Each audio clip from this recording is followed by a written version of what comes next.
free. Yeah, we're breaking free. No more oppression. It's out for liberty. Breaking free. Yeah, we're taking a stand. Freedom's in our hearts. We're reclaiming our land.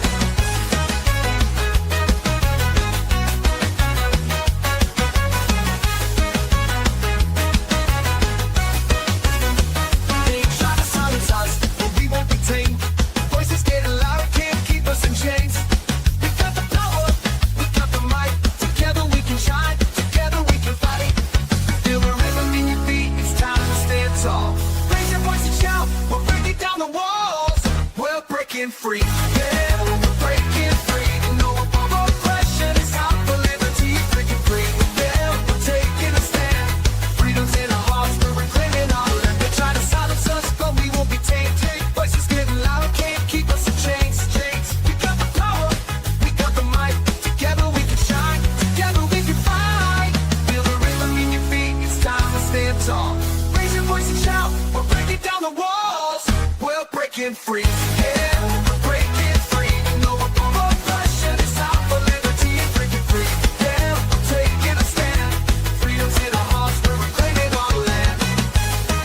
Reclaiming our land. I hate this show. Oh my goodness.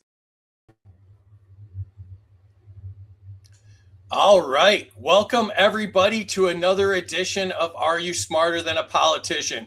This is your gateway drug to liberty. Tonight, what if America is asking the wrong question? Tonight, we go beyond gun control. If the goal is reducing violence, are we chasing the symptom instead of the cause?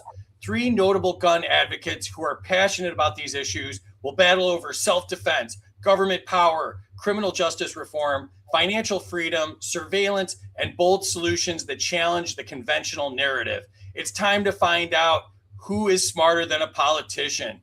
Joining us tonight, back for his third time, Maj Toure. He is the founder of Black Guns Matter. You can find him on X at Maj Toure, and you can find his website at solutionaryuniversity.org. You can join there, become a lifetime member. I think I am, Terry is, Kaecey is. We're all members there. And also check out Black Guns Matter on X at BLKGUNSMATTR. And his other socials are up there. How are you tonight, Maj?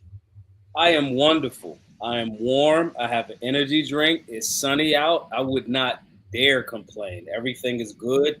And even the stuff that's so-called bad, we learning from it. So don't trip. Excellent. Tell us about Black Guns Matter and Solutionary University. Man, Solutionary University is really growing. For those that are not aware, for the last 10 years or so, we've been doing these free firearms classes all around the country. Some of the people that's new, they may not understand why. Well, why did he call it Black Guns Matter? It was a play on words. There was this organization that did exist called Black Lives Matter. And our argument was, if you believe the Black Lives Matter, you should not be in support of gun control at all. Black people having guns shouldn't be an issue. So we went to those communities to just inform and create more safe and responsible, gun owners. And so we did that for a while. But over the last 10 years, I started to recognize, even myself, we were just talking about it off backstage, how many things, even if you're Second Amendment related, how many areas we are deficient in. And so whether that's, most Americans are dying from heart disease, right? Heart problems. Americans have health issues. Americans that do or are involved or getting involved in the Second Amendment conversation, they may not understand conflict resolution or stop the bleed. So we started to put together these different curriculums every time we would see, like, man, this person knows about guns, but they don't know about civics. So they know about the Second Amendment, but they don't know about the Bill of Rights and the Constitution and limited government. So we just kept creating these curriculums, and it turned into, some of our core classes, which we turned into protocols, which is, obviously firearms basics, imminent threat, stop the bleed, know your rights, and civics. And so we were like, yo, since we've reached millions of people over the last, few years, imagine if we could reach 20 or 30 million people digitally. So we made Solutionary University, and everybody can go over there and learn some of the stuff. And obviously, we always going to be pro Second Amendment, pro 2A. However, we just started to curate something that's a little bit more accessible for people that may not know if they want to have a gun just yet. We believe in freedom. So if you don't want to have a gun, that's fine. That's more for me and my team. However, you should know how to de-escalate. You should know how to stop a bleed. You should know how to, you should know your rights. We got guys like Jason Basler, the Free Thought Project, who's put together a whole Know Your Rights protocol. We've got Gabriel from Blackwell Training Group, who's put together an actual Stop the Bleed. And so these are all videos. Every single, protocol is a video that even if you're a person that says, I don't know if I want to carry a firearm yet, at least you can have all of this information. And so that's how it continued to go into, this thing that we called Solutionary University, where it's more of a holistic thing. And landing with, we also created a 99-day challenge, which is called the Solutionary 9, which anybody that wants to get stronger, smarter, and become a better shooter, for 99 days, we work with you one-on-one, me and you directly, but there's a community of us. We get on a call, we talk about what your goals are, we curate a plan to your goals, and we kind of like work really, really hard one-on-one over that 99 days to kind of make sure that the person's getting smarter, stronger, and becoming a better shooter. And so saying all of that to say that's what Solutionary University is about. If anybody after this want to do the 99-day challenge, if you want to work together, if you want to take a class, shoot me an email, shoot me a DM, whatever, and I'll be more than happy to give any answers that anybody has. So that's pretty much where we at with Solutionary University. Awesome. Yeah, I highly recommend it. Join up, be part of the Solutionary organization. Maj is a great guy and great friend of the show, so please do that.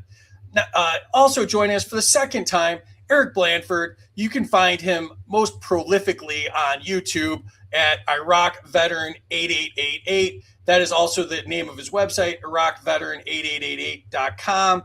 And on X, he is the same. How are you tonight, Eric? I'm good, y'all. Thanks for having me again. We'll have to do this more than once a year.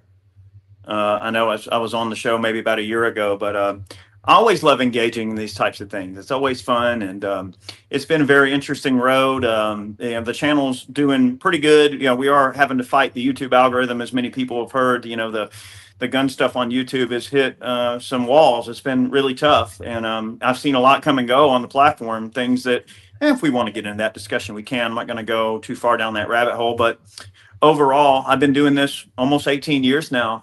So I've been making gun videos, and I do everything from I've got a series called Top 5 Guns that we break into different lists of guns. I have a series called Gun Gripes, and we talk about all kinds of things going on in the 2A world, both political and just silly things you see going on out in the wild, if you will. Different gun technology, do a lot of gun reviews. I got a lot of gunsmithing and reloading content coming up, lots of that sort of stuff. Getting my shop set up. I did relocate recently, so get my shop set up, get my new studio set back up. It's been much more difficult to move than I thought it would be, but it's been a fun challenge, and I'm always trying to reinvent myself and sort of figure out what the future is going to hold for the channel. And it's been an interesting ride, so to speak, to see how things have sort of evolved. Internet culture in general, social media culture, X, and how it's changed so much after Elon purchased it. YouTube and their algorithms, multiple algorithm changes. And there's been a lot of things come and go, and it's been interesting to be there for it all, and to see a lot of new content creators up and coming, doing a good job and putting out content and appealing to new audiences. And I think that's what it's always been about for me, is trying to really open up the Second Amendment world to hopefully as wide of a group of people as I possibly can, through education, entertainment, and a little redneck science thrown in there for fun. I think goes a long way, bringing people into the fold. And I try to be very fair in terms of my views, and that seems to have worked out pretty well. It's been fun, but I love what I do, and I have no signs of stopping. But it ain't been bad. I'm good. Excellent. Glad to be back. Check out Eric's content. It's some of the best gun content out there, so definitely check that out. And last and probably least, my buddy Kaecey Rasmussen. Just got off the road with him, and they took all the intro time, Kaecey, so we don't have time for you to introduce yourself. But I'll just say really quickly, you can see his show semi-annually, They Both Suck podcast. It's on some Wednesdays, 8 p.m. Eastern, although he did point out he's been on like 3 or 4 times this week, so he rubbed that in my face. You could find that at American versus Gov, and his website is awakenotwokestore.com. How are you tonight, buddy? Doing great, man. Just recovering after Vegas, getting back into the groove of things. And yeah, I've done 3 shows this week, so we can stop the semi-annual shit. So we're good. Yeah, well, I'm not going to really stop. That's not really my style. And joining us as always, our lovely producer, who is also with us in Vegas. How are you tonight, Terry? I'm still recovering from Vegas. Hi, everybody out there. I'm glad to be back home and be back with you guys in the regular scenario. Yeah, awesome. And our Friday night shows are sponsored by Xano. If you're tired of surveillance coins dressed up as freedom tech, Xano is the real deal. Open source, enterprise-grade privacy, scalable and secure. Build, spend, and tokenize any asset without the peeping eyes. Xano isn't just private. It's none of their damn business. And if you're new to the privacy coin space, visit intro.xano.org to learn how Xano gives you the power to own your own data, your money, and your assets, all in one simple, secure platform built for real-world freedom. Appreciate you, Xano. And I just want to say again, thank you to everybody at Freedom Fest. We had such a great time out there. You Are the Power brought us out there. So honored to be involved with that organization and get to promote them out there. And Freedom Fest is just the top-notch convention out there. It is so much fun. They're just so classy and they do so many great things. So we were so excited to be out there, and we're already looking forward to next year. And thank you to all of our subscribers. You make all of this possible. The regular shows, the travel, all the stuff we're doing. We appreciate you so much. And if you want to subscribe to us, you can do so on X. If you want to sponsor the show, email studio@freedomuncut.com. And our next trip is going to be the Midwest Peace and Liberty Festival. That is in Lake Satoshi, Michigan. And that's August 6th through 9th. And you can register for that at mplfest.org. That's going to be a ton of fun. And one sad note, I just wanted to give a shout out to our buddy Derek Wills, who lost his father, Glenn, this week. And, you know, Derek is a good friend of mine, one of the best voices we have in our movement, and a good friend of the show. You know, my heart breaks for you, brother. Prayers to you, and, you know, wishing you the best. All right, let's jump into the comments. How about that? Oh, all right, it's hopping already. Oddsman's here. What's up? That probably is Rob Yates, a subscriber at LPNC. Shirley, another subscriber joining us from across the pond. Chris, another subscriber. Happy free day, bro. Maj is a legend. Facts, Eddie. Nomi's here, another subscriber. What's up, bud? And Dan, another subscriber. 11 points to Soundman Kaecey. Absolutely. Kaecey did a great job at the convention. Jim Lee's here. What's up? Great lineup. Absolutely. Terry outdid herself tonight. Travis from Appalachian Liberty and the Great Object Podcast is here. And I believe that's supposed to say Black Guns Matter is way better than Black Lives Matter. And somebody else is clicking buttons. So 200 Maj, gun control is racist. And that's Amity, another subscriber, a little closer to my heart. Retard News is here. What's up? Do you have people on that aren't smarter than a politician? Not tonight, that's for sure. Jake Day, a subscriber who was with us at Freedom Fest, and we had such a blast with 200 Maj because guns, for sure. 200 Maj for his passion, his long-winded passion. Maj already got busted for being long-winded. Waz is here. What's up, Waz? Minus 50 to Kaecey for not exercising his right to have bare arms. That's fair. Talman's here. What's up? Go be a contestant and leave YouTube alone, Kaecey. LOL. Minus 200. Lost points. YouTube chat, period. All day. 113 Eric for his background. His background is fierce. That's for sure.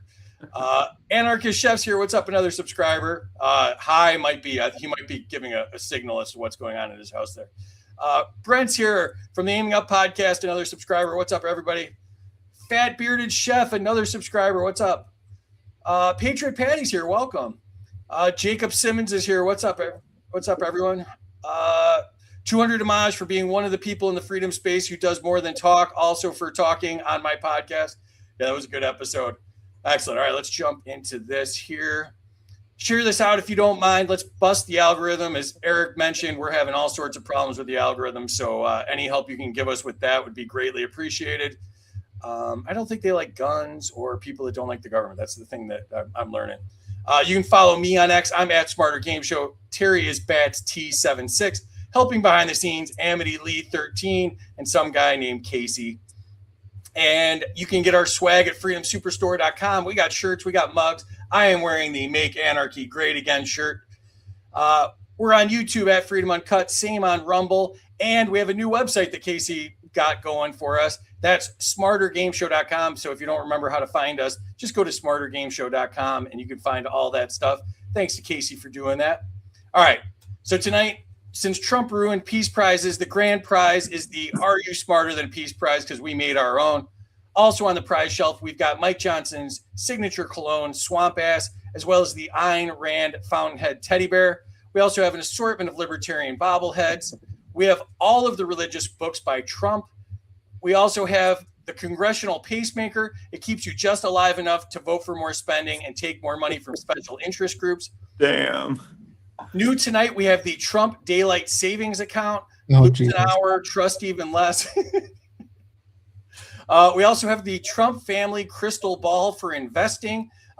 They invest before you know, you find out after. Information is power. Insider information is profit. And we have the Save Act voting CAPTCHA, Make Democracy Hard Again. The only verification system complex enough to keep the wrong people from voting. Also, new on our travels, we're also auctioning off. You can travel with Kaecey and his family to the next live show for Are You Smarter Than a Politician? No offense, Kaecey. I put this in here because I figured you weren't going to win anyway, so it didn't matter if you were one of the prizes. And we also have the Jake Day bodyguard package because everybody at Freedom Fest thought he was my bodyguard because he's such a huge dude. So we have that. So if you want to look like you've got a bodyguard, we'll send Jake Day out there. We also have the Terry Bats travel tour. If you want to work a lot, not sleep, and have really bad flights, Terry can put that together for you. You'll be down for about a week when you get back. And we have the Amity Dolby Media Tour. She handled a lot of my media stuff. Actually, she got the bad interviews. Terry got the good ones. Amity got the one where I had to talk to the MAGA guy about selling heroin to little kids or whatever he wanted to know about. So, so that's Amity. And also we have the White House UFC set. And of course, since it's the White House, the figures are sold separately. And we've got the Trump nativity set because it's July and nobody wants this piece of crap. So somebody's got to take this. And the Lego Killdozer because nobody talks about the Killdozer more than me and Kaecey do. Sorry, guys, for all those jokes. I came up with those in the pool. So I had Oh, my good hell. All right. So the rules are I am the government. Whatever I say goes. Scoring errors count. Life isn't fair. Suck it up, Buttercup. Nobody cares. Here's how scoring works. The chat controls the score, so you can give or take up to 100 points from the contestants. And since I am the government and I believe in crony capitalism, subscribers can give or take up to 200 points because they pay me, so they matter more than you. Nuking a score. Any former contestant can nuke a score, taking it down by 1,000 points. The twist is a contestant can only be nuked one time, and it has to be for a good reason. All right. Lightning round. Here we go. I will put Terry in the back. She handles the chat and the score. Make her life extremely difficult because she's still tired from Vegas. Thank you, Terry. All right, Maj, first question to you. Category. At first I want to say this is a gun rights show. We would be remiss to not mention Dexter Taylor. 10 years for assembling legal guns. Free Dexter Taylor. We'll put the URL up on the screen too. So we're going to be thinking of Dexter Taylor and his incarceration and his plight with all of this all night tonight. So free Dexter Taylor. All right. So Maj, to you. Categories: protecting the Second Amendment. Has the Second Amendment become a political scapegoat for deeper societal failures? Yes, in the sense that there are people that will argue about settled science, which is the Second Amendment. It's the conversation isn't even a conversation. The supreme law of the land is the Second Amendment. It's been affirmed and reaffirmed and reaffirmed. You got McDonald versus Chicago. You got the Bruin decision, obviously. You got DC versus Heller, this conversation is a moot point. And so people that don't want to acknowledge the bigger issues, they'll focus on the Second Amendment, which is already settled, to kind of be a deflection from the fact that government is not doing what it's supposed to do. Government is not limited. Government is spending a whole bunch of money and printing a whole bunch of money, which makes the dollar weaker. And if that dollar is weaker, then there's less value. So then you got more crime. So it becomes a political scapegoat for, politicians to kind of throw this Band-Aid on and say, oh, it's because of the gun. So 1,000% it has been turned into, it isn't, but it's being used as a political scapegoat. I agree. All right, Eric, to you, the question is, can America reduce violence without passing a single new gun law? Oh, that's easy.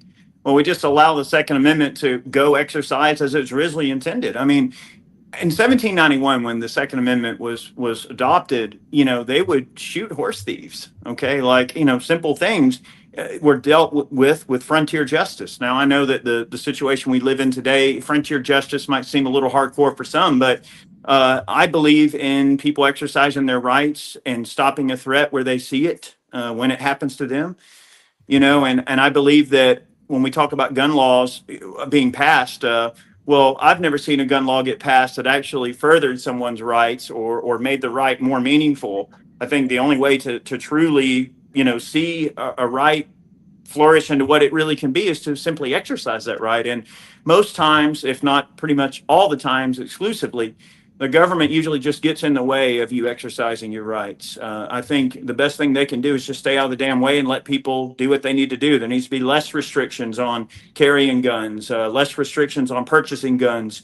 We are a society of rabble-rousers and rebels and troublemakers. And you know what? Yeah, there's a lot of people out there that might wish some people ill harm or whatever, but I think we should just let God sort them out. I believe strongly in people using the tools at their disposal to, exact justice with their own hands when someone's trying to hurt them. And I think that, we can also start by actually punishing criminals. You know what I mean? I know that our system is not perfect and it is rife with, a lot of treachery and deceit and cronyism and things like that. But if we actually punished criminals, that would go a long way too in deterring the ones, from committing more acts of crime. And I also want to shout out, I know we mentioned Dexter Taylor, but I want to mention also we have another U.S. sailor that was detained by the ATF, locked up over some bullcrap too. And that is, his name is, he's a Navy Master at Arms. He was arrested. His name is Patrick Adamak. So he's another guy that was locked up wrongfully in addition to Dexter Taylor. Anyway, I should get 1,000,000 points for that. All right. That's good.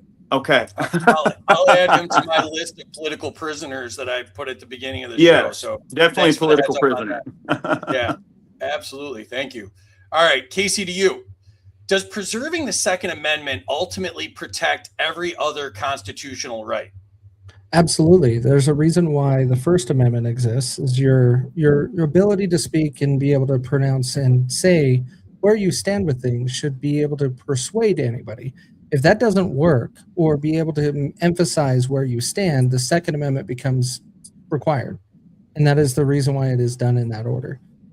Generally, you don't have to go much further, but overall, when it comes down to it, the Second Amendment is to require force. But so far, our voice is more important right now, and we need to keep using it to keep us from going to that severe level. All right. You sound a little funky too, by the way, a little tinny and like a little bit of a, I don't know, like a little echo maybe. I don't know what it is. Echoey? But okay. Yeah, it's something funky. All right, Maj, back to you. The category is constitutional carry. Does the Constitution protect your right to carry regardless of the zip code? The Constitution, no, it doesn't. The Constitution reminds the government that they have limits and not humans. So in essence, it doesn't give me anything. It affirms my God-given rights. And yes, that does mean regardless of what zip code you are in. I had a conversation with somebody that was talking about people, those guys, those young guys with those guns. Now, those guys were being irresponsible, in my opinion, with firearms. They were like drawing on each other in a residential street. I don't know if their firearms were clear, anything like that. But anyway, one of the guys in the comments section said those guys probably are prohibited persons anyway. And I said, you're supposed to be a Second Amendment guy. There is no such thing as a prohibited person when it's a God-given right. Either we accept that the Constitution is to, and the Bill of Rights is to affirm our human rights that God gave us, or we're acquiescing and saying that the government is who grants and can take our rights away. The biggest thing that we can, that little bit of a reframe, the biggest thing that we can get from that is to remind people that government doesn't grant us things. Government is there to, say, the executive branch, defend the Constitution, direct the armed forces, and secure the borders. I don't need you to tell me when I can have a tool to defend my life. So the Constitution just reaffirms, and the Bill of Rights reaffirms what the founders intended, which was, yo, you have a human right. Like a gazelle does not get a license to defend itself from a lion. And so we just got to like think of it that way. So yes and no, just that no with a caveat on top of it. I don't care what zip code I'm in, I'm carrying. I appreciate the tweak to that. Good answer. All right, Eric, to you. Does constitutional carry make communities safer by increasing deterrence? No, absolutely. That's a very easy question to answer. I mean, the more guns that we have in responsible people's hands, and the more people are exercising the right and carrying a gun everywhere they go, especially concealed, criminals are going to have to think twice before they commit a crime against someone. And I would like to piggyback a little bit on what Maj mentioned earlier about, the way that all of this, they're printing us into oblivion, and they're just printing money like crazy. And it is essentially a financial dilution that causes a hidden tax to occur. Inflation is a hidden tax. And when you just print currency out of nowhere and give it away to God knows whoever all over the dang world, the money in your bank account becomes worth less and less and less. And our dollar has lost so much value just in the last, 6 or 7 years, if not even the last couple of years. And it's crazy how little buying power we have compared to what we had even just a decade ago. And it's only going to get worse. Well, the reason I mention that is because, yes, as Maj, astutely mentioned, it will cause crime to inevitably rise because people get more desperate, and, you can't fault someone for trying to survive. And sometimes they have to, commit crimes in order to try to make ends meet. And, I feel for people that are in those situations. I get it. I know it sucks. But to go back to the constitutional carry issue, yes, I believe that people should be able to carry firearm anywhere that they can exist in public. And I think the more people we have carrying, the better. And if somebody tries to commit a crime, turn you into a victim, kidnap you, rape you, kill you, whatever it may be, you have the ability to defend yourself. And, it is interesting to look at the Second Amendment as the Second Amendment. It's the second thing on that important grocery list. Like when you're making a grocery list, you put the most important things at the top of the list, don't you? They're like, wow, freedom of speech. Yep, pretty damn important. We're going to put that at the top of the list. What else is important? Well, I'd say the right to bear arms is important. Let's put that as the second on the list. So they realize that the ability to say what you want and defend the things you say with force, and to back up the things you say with force, were an instrumental part of being an American. And they realized of this new country, this new experiment, that it would be very important for the civilians to be able to say what they want, to address their grievances to government, and ultimately to defend themselves wherever they may be out within the populace against the government, and including up to each other if need be. And I think, the more guns we have out there, the better. I'm always going to tell you, strap one on and get after it, protect yourself for sure. Totally agree. And Kaecey tried to do all three of those things to me in Vegas. So that's, but I think that has to stay in Vegas. So, boy. I'm glad his mic's not working very well. All right, Kaecey, to you. Really? Should law-abiding adults need government permission to carry a firearm? Absolutely not. The Second Amendment covers everything. The Second Amendment carries your right to carry a firearm. You are able to do that. It also doesn't explicitly call out an age. So you have rights to carry a firearm in this nation, and is any state or any other law that is passed is infringement on the Second Amendment, which our Constitution does start with shall not be infringed. So overall, you should be able to possess a firearm in any way. It doesn't specify an age. Awesome. Something that's still a little funky on your mic, but All right, Maj, to you. Category is self-defense rights. Does expanding self-defense rights deter violent crime? Yes. And again, the caveat would be it's not expanding self-defense rights. It's removing government involvement from trying to encroach upon the rights that you already got.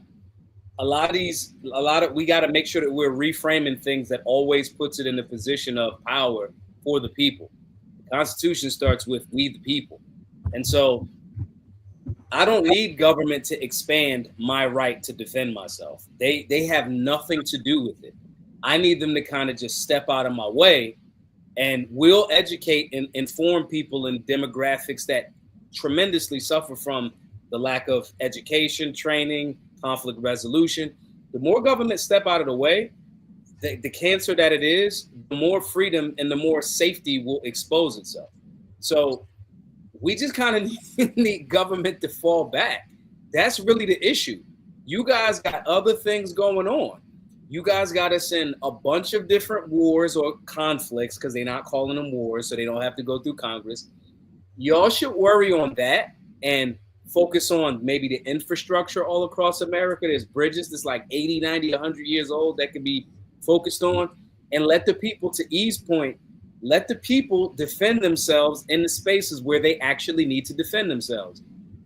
Ronald Reagan, who I'm like 40% on and 60% off with Ronald Reagan, but he said a line that I thought was super powerful way back. He said, one of the most dangerous sentences, and I'm paraphrasing, one of the most dangerous sentences is, I'm from the government and I'm here to help. I want the government to please stop helping us. I want the government to fall back to do its very limited job and let the people deal with the situations that occur. And ironically, we'd have less violent crime if government stopped over-regulating, overreaching, and things like that. So just a quick reframe on that, but overall in sentiment, yes. I love that. Government does need to fall back. All right, Eric, to you. Does Castle Doctrine simply recognize common sense? I think it certainly codifies it. Yeah. I mean, it is a codifying of what you would think would be extremely common sense, right? I mean, if someone is in your home trying to harm you, you should have every ability to defend yourself in any way possible. And I know that there's a lot of people around the world. I mean, you know, with X and with YouTube and other social media platforms and video sharing platforms, Rumble, whoever, there are people all over the world that consume our content collectively. And I know that to the European mind, or folks in South America, especially like, you know, my girlfriend's from Brazil, and it's like down there, it's the Wild West, right? And I know that when they look at how we are able to exercise rights here, I know a lot of people all around the world, they think, wow, like what in the world? Like they think it's a Wild West type of situation. They just simply don't have the same ability to protect themselves around the different parts of the world as we do.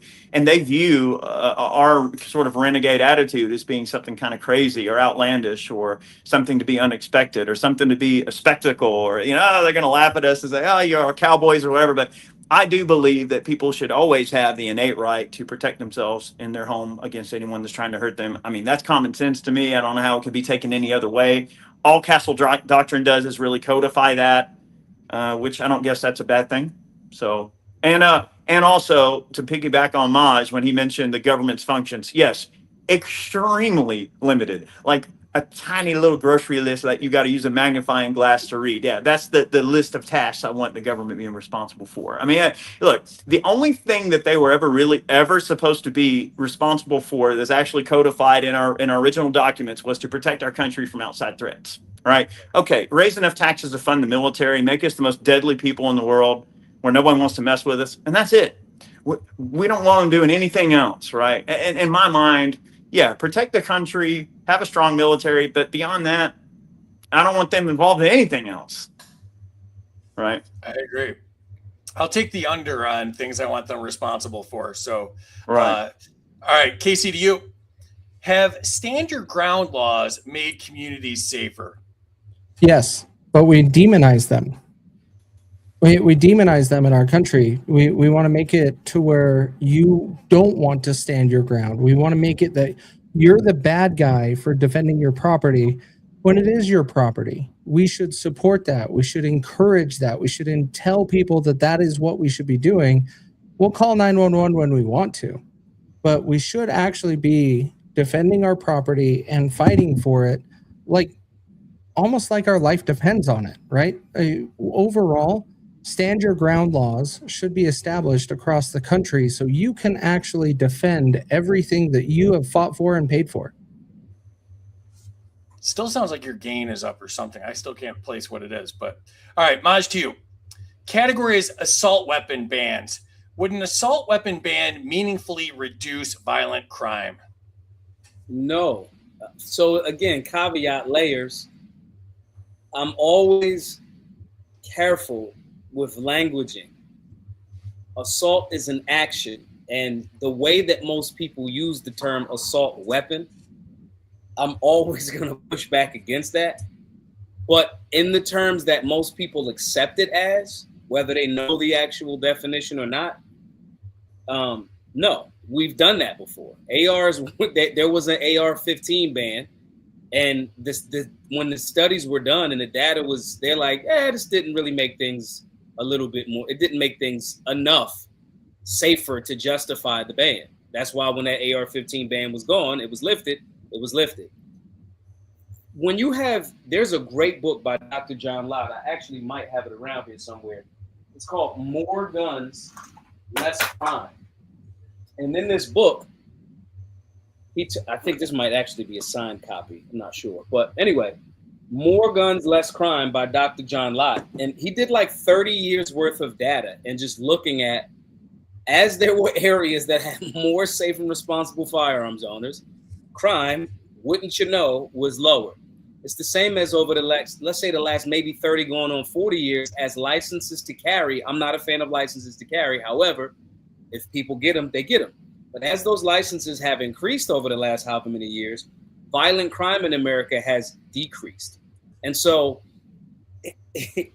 whether they want to call it an assault weapon or whether they want to call it, whatever they want to call it, when you have more safe and responsible firearms owners that are choosing to get informed and to train and to go to the range and to learn and share information, and you normalize firearms, doesn't matter the rate of fire, those communities become safer. If you got a young lady that is, let's say she's an exotic dancer. She comes home 2-3 o'clock in the morning. She comes home and deals in cash. Let's say if you are a cannabis operation and cannabis is still scheduled high, still federally illegal or unlawful. My point is, if people know that you got loads of cash on you, but they also know that you carry and you train or your team and all of the guys with you and ladies with you, there's less of a chance of you trying to rape that, woman coming home from the exotic dance club at 2 a.m. And so the cliches are so beautiful. I used to hate cliches. I used to hate personal development. I used to hate those, you got Tony Robbins dudes. But in hindsight, those cliches and those very simple phrases are accurate more often than not. And the accurate phrase here is an armed society is a polite society. So you could try to shellac any type of weirdo name on a firearm or some type of arm, but the data is already very, very clear. And that book by Dr. John Lott came out a while ago. And so more guns literally, quite literally in America create less violent crime. And I just wish that more people would just kind of like study up on it and read these things as opposed to just accepting what mainstream media narratives that have big budgets by anti-gun organizations and NGOs. Sometimes you should just stop and question it. I know some of the viewers, most of you guys and ladies are pro-gun, no doubt. But some of you that are watching that may be somewhere on the fence, I want you to understand that the things that myself and, Kaecey and E and Eric are telling y'all right now, we're not telling you like we want you to go be Rambo next week. Again, we already have plenty of firearms. The argument is just be objective enough to listen to what we're saying and then do your own research outside of what the lies they're telling you. We're not crazy so-called gun nuts that just are like, yeah, violence all day. Absolutely not. the people that are lying to you are either lying to you about this for several reasons. One, they've done some things that if they knew they did, you would probably shoot them for it. Or two, they're about to do some things that if they do it, you probably shoot them for it. And so we just want people to just have an open mind and look at this, base it on the data, base it on your right to defend yourself, base it on your ability to respect other people's property rights, and those people that view the world the same way. Pro-gun people are 1,000% going to respect your property rights, your body, your choices, all of those things. So we just want to make sure that people are understanding that they've been lied to, but and that data is very, very clear. And again, like I said, that book by John Lott has been out for a while, and I just recommend or suggest everybody just check it out. But yes, the less guns would 1,000%. More guns will 1,000% create less crime, and it has. I totally agree. All right, Eric, to you. Are assault weapon bans aimed more at appearances than results? Oh, absolutely. Absolutely. When the Clinton ban came through in the 90s, that was certainly something that was done based on the cosmetic features of the firearm. People were, thought that certain guns looked scary or they looked off-putting, or, that the features and the way, it can take a bayonet, it has a, flash hider or whatever, and it has a pistol grip and all these sorts of, collapsible stock and a shoulder thing that goes up and all these things. They were trying to, pit the physical appearance of the firearm and sort of associate that with being more dangerous than something that maybe had a more innocuous, basic sort of look. And before I speak further on the subject matter, I would like to go back to the other comment about property rights, okay, and defending your property. And I'd like to piggyback on that and just mention that, yes, while it is important to defend our property rights and to defend our property, what I'm trying to say, it's also important that our property is our property. And I think that it's crazy how at the age of 25, 26, you can pay your house off and then you still have to pay the government for the right to live in your home for the rest of your life. I think that's bullcrap. I mean, so we also have to look at, when is something really yours? You know what I mean? And I think we have to talk more about how screwed up property taxes are, how something that you're supposed to own is not even really ever yours, That's one area. And also Maj had mentioned Dr. Lott's work, and I want to piggyback a little bit on, I'm going to answer sort of a combination of the previous two questions, if I may. And it's that yes, while cosmetic features are a factor, and also they try to change the language, when you're using their language, you're fighting by their rules. You're playing the game by their rules, basically. And when you allow them to control the language of things and the language that you use, you're essentially giving in to their argument. And while, I hate words like assault weapon. It's such an ignorant term, right? It's very ignorant. And it's ignorant to ban guns simply on the appearance of the given firearm. And that's what the original assault weapons ban aimed to do.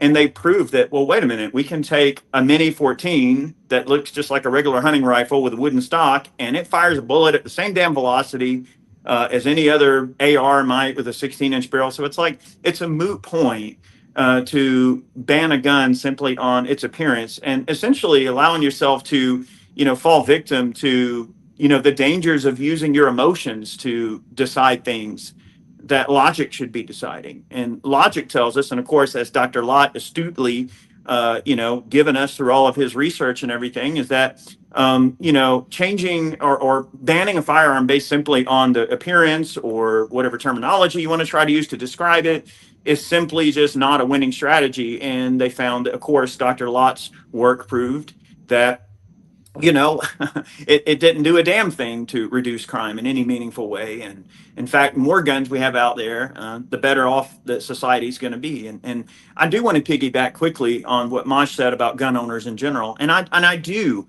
agree with Maj that, gun owners generally as a group of people are some of the most salt of the earth people you ever meet in terms of just being willing to help and, being generally pretty good people. I mean, I have met some people within the firearms industry that can be, kind of jerks, but overall, generally people are pretty cool.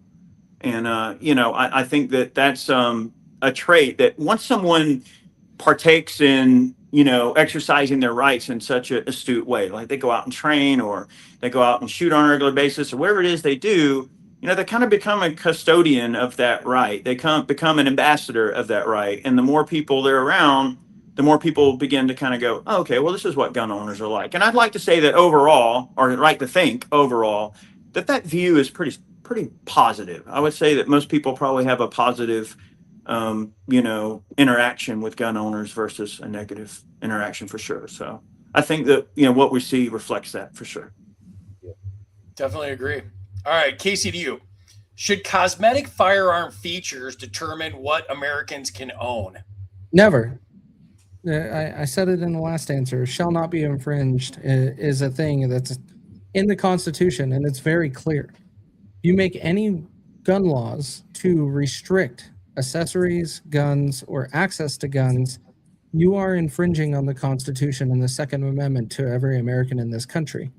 That shall not be allowed, and we should be resistant to any of them, and that includes Trump trying to ban bump stocks back in 2016, his first term. I agree.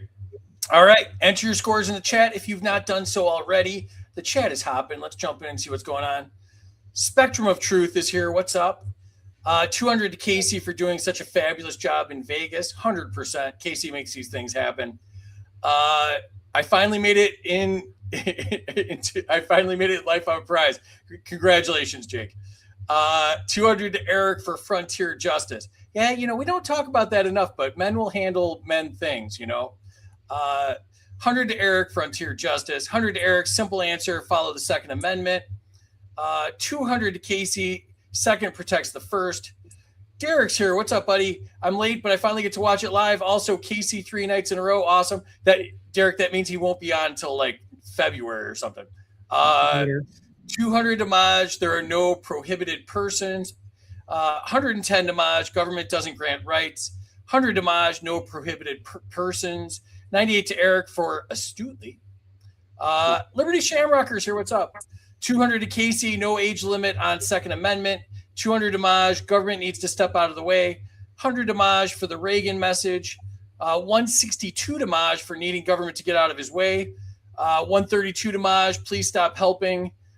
Yes, free Dexter Taylor, 100%. Donate to his defense campaign. He's a damn good guy, y'all. Really good guy. I mean, talk about salt of the earth, man of God, great messenger of the liberty movement. Absolutely does not belong in prison.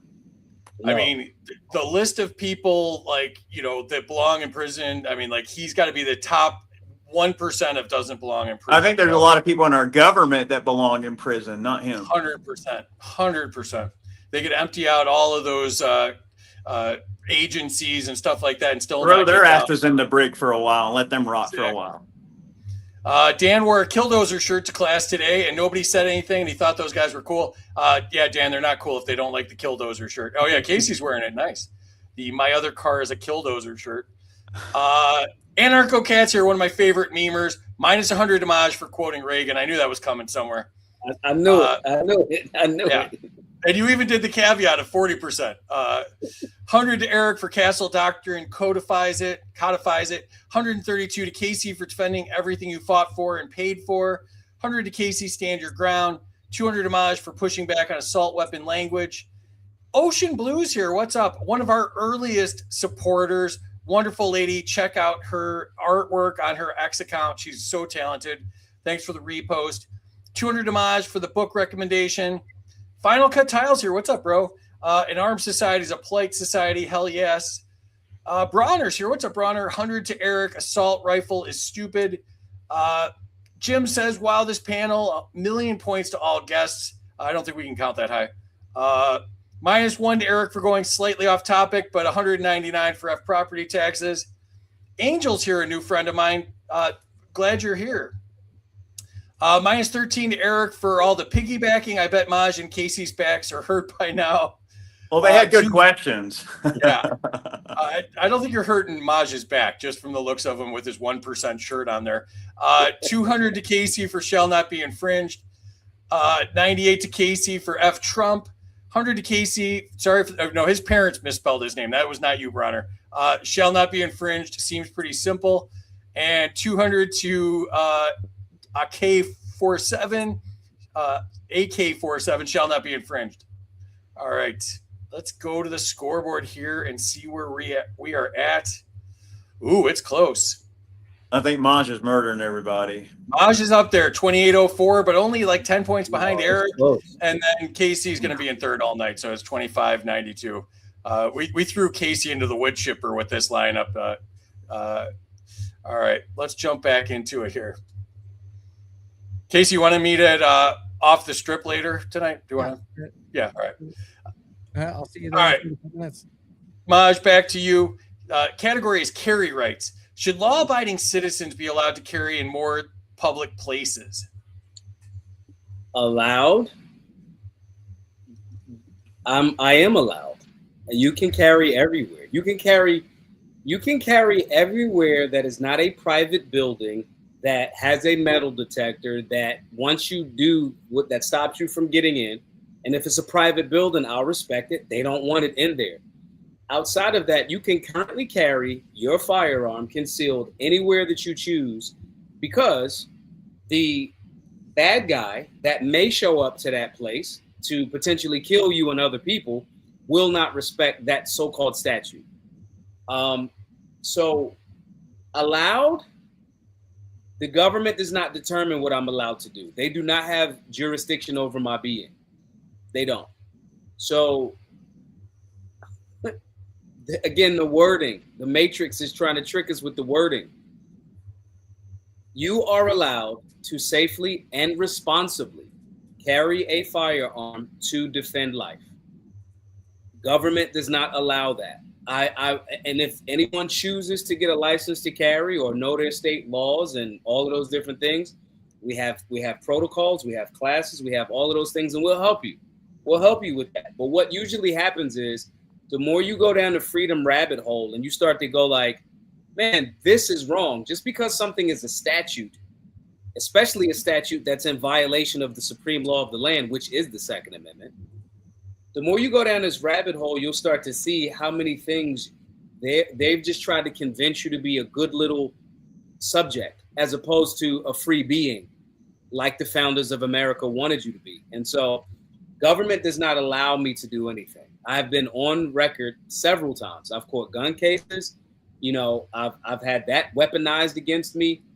I have never, will never, am never going to get a license to carry. I do not judge people that choose. This is infinitely easier to deal with law enforcement if you got a license to carry. I'm going to be very clear about that.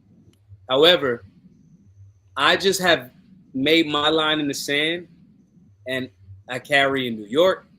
I carry in Philadelphia. I carry in California. I carry in New Jersey. I carry in Detroit. I carry in Baltimore. I carry because the government does not allow me to defend my life if I need be, because the government will not show up magically like Shazam and defend me from stabbings, bullets, or any of those things. So government cannot allow me anything. I have a God-given right, and I am a free man. I am not a subject. I am not a peasant. I am not any of those things. And we dealt with that whole monarchy thing a few 250 years back. Totally agree. And I'm with you on the free men don't ask permission, right? All right, Eric, to you. Are gun-free zones protecting people or criminals? Oh, absolutely criminals. You know, look, again, when we look at this sort of situation, you know, you can't really blame people, because I think that what happens when you look at, I hate to use this terminology, but when you look at, let's just say, normies, or if you will, I know you hear people say NPCs. Oh, someone's an NPC. They look at that person and they just, you know, they treat them like an NPC or a normie or whatever it is. The average society at large, you know, people have just been so indoctrinated to believe that, you know, the government has the end all, say all position on anything related to, you know, what you should or shouldn't do. And I think that, you know, they see a gun-free zone, and for them, they go, oh, well, you can't have guns here. It just doesn't compute with a lot of people that, well, just because a sign says it's a gun-free zone, maybe you should just carry anyway. All right, is there a metal detector at the entrance? If there's not, we better believe I'm carrying my gun. I don't care what a damn sign says. But most people, I hate to think that it's most people, but a lot of people just, they don't think that way. They look at a sign and they just take it as gospel, and they just follow the rules like a good sheep, and they just put their head down and stare at their phone, and they don't have any sense of, what's going on around them. That, they fall victim to, complacency and not seeing the things around them. And criminals take advantage of this. They know that people are well intentioned, and while yes, it may be a good intention for someone to go, oh, there's a gun-free zone sign, I better not carry a gun here because it's not allowed. See, it's just all about them weaponizing someone's own good intentions against them, right? You can't blame normie society that wants to try to follow the rules. I mean, I think you should disobey the rules and carry anyway. That's just me, right? I'm all down for some freaking violations. Like, you know what I mean? Like, I'm a habitual violator of bullcrap signs. Okay. But a lot of people are just not wired that way. And criminals take advantage of that. All right. They know that despite people's good intentions, that they can commit any crime they want. And if they want to shoot up a place or do whatever they want to do, the chances that most people have obeyed the signs and are not carrying is going to be considerably higher. Right. Or if anything, it's going to embolden them to, think, all right, well, maybe this is a soft target because maybe there are a lot less people carrying than normally would be if it weren't a gun-free zone. And then when you look at things such as education, you look at schools, right? There are a lot of, colleges, like I know up in Kennesaw, in Georgia, there's a city called Kennesaw, and they have Kennesaw State University there. And they actually have campus carry in Kennesaw. Now, there are a lot of colleges all across the United States that now have campus carry, right? And you see that muggings and stabbings and rapes, ladies, these young girls are walking back and forth to school, sometimes late at night. They're out hanging out with their friends. So it's like, they're in an environment where it's easy for people to prey on them because, they're impressionable, they're young. But in places like Kennesaw, where it's actually codified in their local government, hey, you have to own a firearm. Every household must have a firearm. Now, they're not going to go around and check and make sure you do, but it's in there so that it's that sort of dog whistle that makes criminals realize, look, Kennesaw ain't putting up with your crap. And they see that violence and all of these sorts of things goes down considerable amount in places like Kennesaw because of that reasoning. So, yeah, gun-free zones are absolutely a giant dog whistle to turn well-intentioned people into victims and to turn, criminals into something worse than what they would be otherwise. So, yeah, it's totally at the advantage of the criminal and no one else to have a gun-free zone. Know that. That's interesting. All right, Kaecey, to you. Category is magazine capacity limits. Should the government decide how many rounds are enough for self-defense? No. The government should the government decide, and it should stop there, and the answer is no. And you already know this, and everybody on this panel knows this. No, the government should never tell us what is necessary for defending ourselves or defending our property or someone else. The right to be able to bear arms is to defend yourself, your property, and others, and other citizens in this country. Does it require 13 rounds? Does it require 15? Does it require 9, 10? We don't know. You have to be in that situation, and you are neutralizing a threat. That is it. And you are going to defend yourself.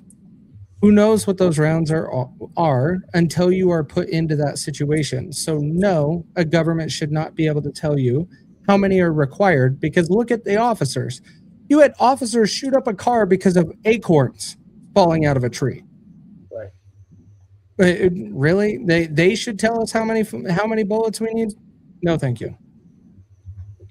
I don't know what's up with your microphone, but it's still funky. But yeah, it's weird. I don't know what's going on. All right, Maj, to you. Would magazine limits stop determined attackers? No. It won't. And the magazine limit won't stop the person that doesn't follow that rule either. If there's an attacker that knows a rule and says, I'm going to pick this place. That guy years ago that shot up the movie theater for Batman in Aurora, Colorado, it was a long time ago. He drove past other movie theaters that were closer because he picked the one that was a gun-free zone. My point in saying that is, not only did he not care about a rule, because murder's a rule. Don't murder. Not only did he not care about that rule, in kind, the people that are good people that are also not going to care about that rule is not going to stop us from attacking the people that are defending the sheep. The sheepdogs that are going to be defending the sheep from wolves, we're not going to care about that either. So that's not going to stop us from defending the people. And people got to look at it from that perspective. Too many times we look at it as society makes us look like the person on the wrong side of the gun. We got to psychologically change and reframe that. You are the safe and responsible firearms owner. There's one of my favorite movies called The Watchmen, and there's a character in there called Rorschach, and he's got the mask on it. He goes to jail in the movie, and everybody's because he hates criminals, and he gets sent to jail for a little while. And the criminals, he put a lot of them in there, and they're trying to beef with him. And he goes, one of the guys tries to argue with him, and they get into a fight, and he beats this dude up and throws hot water on him or grease or something on him like that. And he yells at the other criminals in jail. He says, "You got it misunderstood. I'm not locked in here with you. You're locked in here with me." And this thought process is similar. Just like a bad guy won't care about a magazine cap limit, I'm not going to care about a magazine cap limit. I have an SBR with a bunch of rounds in my Vertex book bag with first aid, literally right there. I'm going to get busy. I do not care. Nothing is going to stop me from 1,000% defending life, and that includes rules that benefit the criminal, to Eric's point, rules that benefit the criminal. I'm the good guy, and I'm not going to care about that rule. I am 1,000% going to Swiss cheese you to defend life. And we have to start looking at it from that perspective. We are there to defend the people that are just trying to have a good time at this event or this function. And we can't allow any of these limited rules that are not in alignment with the supreme law of the land to stop us from rising to that opportunity and that challenge if we are ever so unfortunate to be placed in it, but at the same time fortunate to do our job and defend life. And if you look into any spiritual text, whether you're Christian, whether you're Muslim, whether you're Hindu, whether you whatever, you have almost like a moral obligation to defend life. You have almost like it's part of your hero's journey to be, when the opportunity presents itself, you are not allowed to cower. There's another, and I'll land here. There's another great movie called The Kingdom of Heaven. And there's the guy, the meme with the guy that's silence, and he's got the gold mask on. That movie, that was played by Edward Norton, by the way. But anyway, there's a scene where he's talking to Orlando Bloom, and he's saying, when you die, and I'm paraphrasing, when you meet God, you won't be able to say, "Oh, I was just not really being righteous because a king or some rich dude told me to do thus and speak and so and so." You as a man, regardless of who would try to manipulate you on this planet, you have to pick up your mantle and in essence, do what you're called to do. And as men, as protectors, as leaders, we can't allow the cowards that have created, statutes that are in violation to your godly ordained right to defend life. You don't get into the hereafter and be like, "Hey, God, I couldn't defend life and I'm just dead now. And all of those other people are dead because I was following a rule that was already clear in relation to the Second Amendment. And I know that I have human rights." So we have to make sure that we're consistently reframing this conversation around, we are the people, we the rabbit with the gun, not just the bad guy has the gun. And as more Americans start to view it through that lens, they pick up that mantle. They'll take more seriously training, being responsible, the situational awareness and things like that. But no magazine capacity situation is going to keep me off the ass of a bad guy. I don't care what the rules are.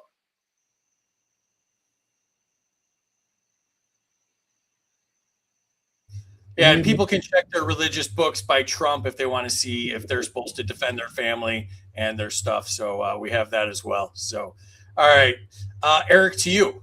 Category is gun confiscation and due process.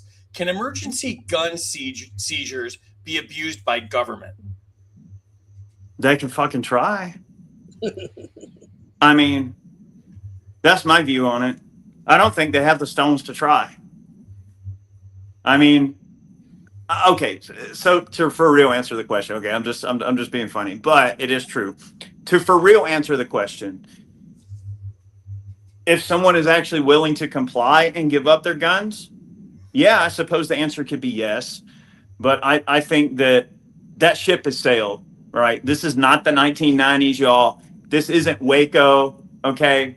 If something ever happens, some sort of mass gun confiscation event or something like that, I don't think they're dumb enough to try that. And I'm glad that this situation or this question came to me, because I also view the Second Amendment in a much more hardcore way than a lot of people probably view it. And it's that, the Second Amendment really does put limits on what the government can do. It's not about what we can do or cannot do. It codifies exactly what they cannot do. They have to stay away. It's to give them the marching orders to stay the hell away from our rights, right? So when I look at everything that's going on, I don't believe in the government having a monopoly on violence, right? I think that the civilians should be standing on equal ground and have the ability to access violence in the same way that they do.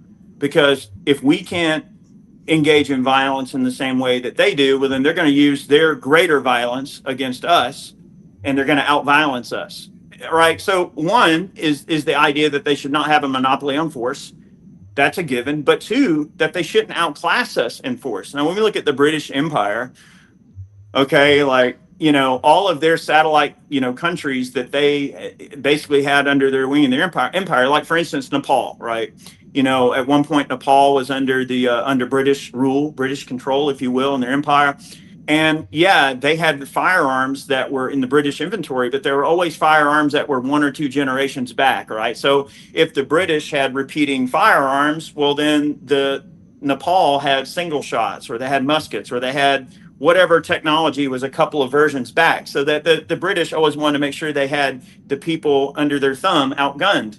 That's the way I view the Second Amendment here in America, is that, we're sitting here talking about the features on a black rifle. Okay, I get that. Okay, I understand what you're putting down when they talk about assault weapons bans, and of course we're gonna use their terminology, use their definitions. I look at it far greater. I'm playing like the 5D chess on this. Like, if they have drones that can murder you, that's where the conversation needs to be. Why don't we have drones that can murder them back? Right? I don't support any environment where they have something that outclasses us. Right? That should be the conversation. We're talking about confiscation. I know that I'm skirting around the question, but the way I look at the Second Amendment is the civilians being completely toe to toe with the military.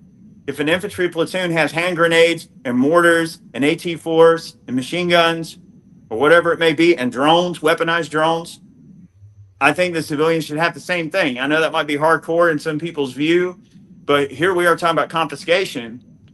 If they did want to engage in some form of confiscation, do you think that they would come and ask when they have a drone that can just murder you? They're just going to use the drone. Like, there's not going to be confiscation if you're not alive. I mean, and that's the way I tend to view the situation, is if you got to find a way to stay alive. And having the same weapons that they do is a very instrumental part of that. And the greater as the technology gets, the harder it's going to be to resist things like that. What happens when a guy shows up outside your house with a loudspeaker and says, "We got you surrounded, and by the way, we're going to blow your house up with a drone if you don't give up your guns"? Is that confiscation at that point? Or is it just organized slavery? Right. I mean, just call it what it is at that point. Like, it's not about the gun anymore. If they have you outclassed at such a level that they can just blow you up anonymously, what is the Second Amendment really at that? What teeth does the Second Amendment really have if they can just indiscriminately blow you up with a drone? That's the conversation we need to be having. Yeah, I'm with you. And no one's having it. All these gun rights organizations, look, I understand how they want to, talk about, we got a victory in the courts, and the Supreme Court's about to rule on assault weapons and blah, blah, blah. I get that, but where's my damn drones? Right. Yeah, we had Ammon Bundy on the show at the Libertarian National Convention, and those cowards were shooting his animals out of a helicopter. You know, And I thought the same thing as you, Eric. I was thinking, what if they had drones back then? You know, they probably would have just sent flamethrower drones into his property and just torched the whole thing, the houses, the people, the animals. You know, I mean, I'm 100% with you, bro. I mean, I think there's a lot of people that are hardcore tired of it. Yeah. And that's the writing that's on the wall that people, I think, are afraid to talk about. Right. Yeah. If you don't have a drone that can drop a hand grenade or a mortar, your damn gun ain't going to matter if anything kicks off. That's right. That's the conversation we got to be having. Kaecey, to you.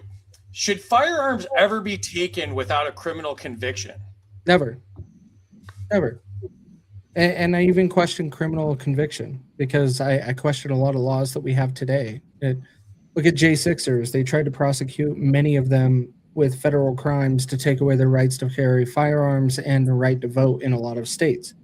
I question a lot of things that you are taking, that the government will impose or charge you with to take away your right as a citizen in the United States.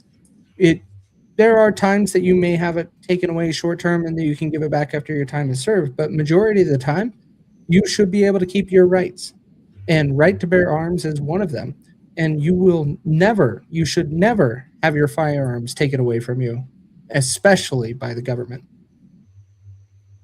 I agree. All right, Maj, to you. Categories firearm registration.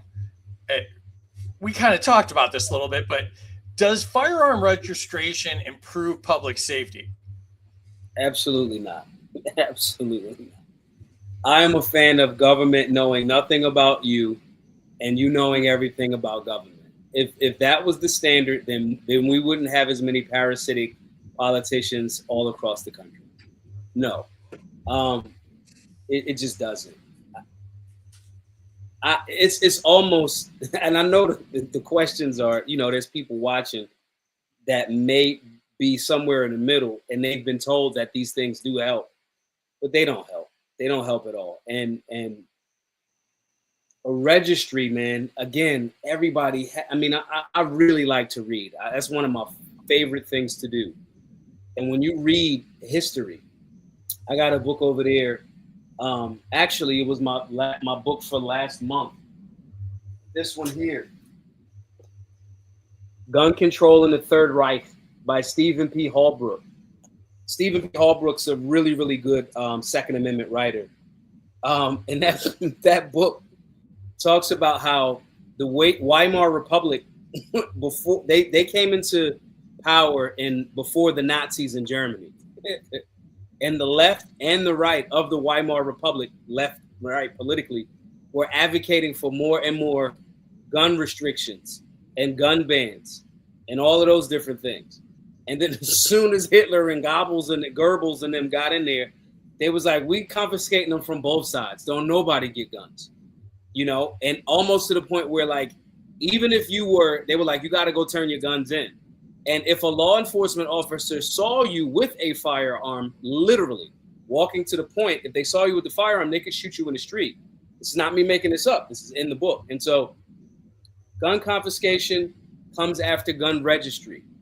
To Eric's point, that's if you get to confiscation, because the murder may happen in between. You got a gun, we kill you. We got a drone, you don't, we kill you. And this is where the conversation around hearts and minds got to get ramped up. The American people need to understand that if you live in America and you're an American sovereign being, your lineage, your heritage is rebellion. You just need to genuinely accept that. We just celebrated the 4th of July a few weeks ago. That was rebellion. That was open rebellion and saying pretty much like F the government. And so registration leads to confiscation if you are that lucky. It may lead to a murder first. And so, no. No. We're not registering nothing. 3D printers exist. Polymer firearms exist. Kits exist. Whichever way you want to do it. But registration, man, nah. I don't want to register the things that I own with somebody else. It's just not my twist. I agree. You need to start a book club, Maj? I do. You So do? wait, You do? so here's the funny thing. All right. That Solutionary 99-day thing, we do have a book for every single month.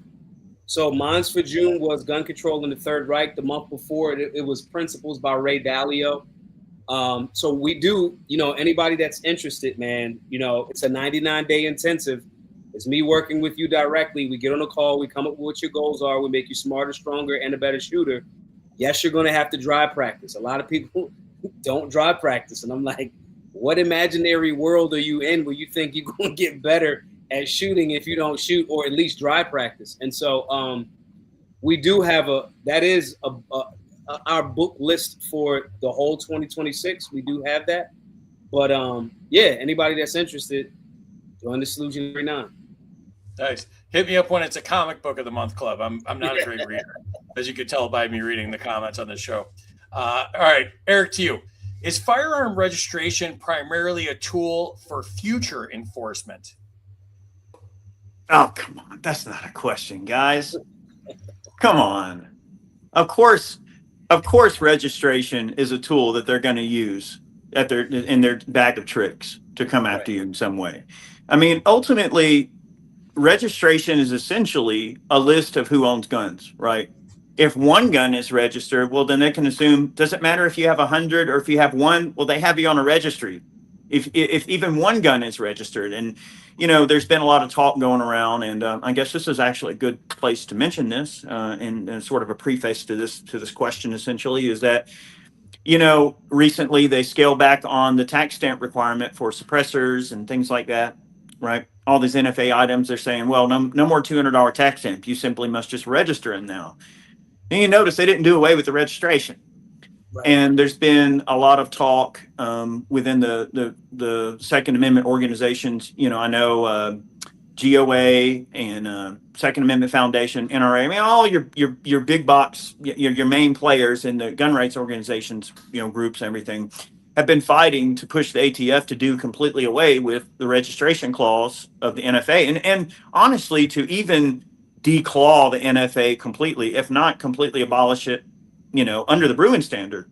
The Bruin standard does set forth some pretty distinctive legalist speak, if you will, in that, well, a law must follow the text and traditions and established law that was in place in 1791. It must follow the historical context of the Second Amendment as it pertains to 1791 and on. And I mean, in the 1791, we were, shooting horse thieves, right, and killing highwaymen out on the trails. Like, it was still a pretty rough place in 1791. And you would think, okay, well, if there was some restriction on, let's say, what type of gun that somebody should own, wouldn't it be codified when you originally, adopted the Second Amendment? So things like NFA have some very tricky legal water to stand on, I believe, to exist in the future. I think that the standpoint, or the energy has never been better to challenge the NFA in court. And the Supreme Court has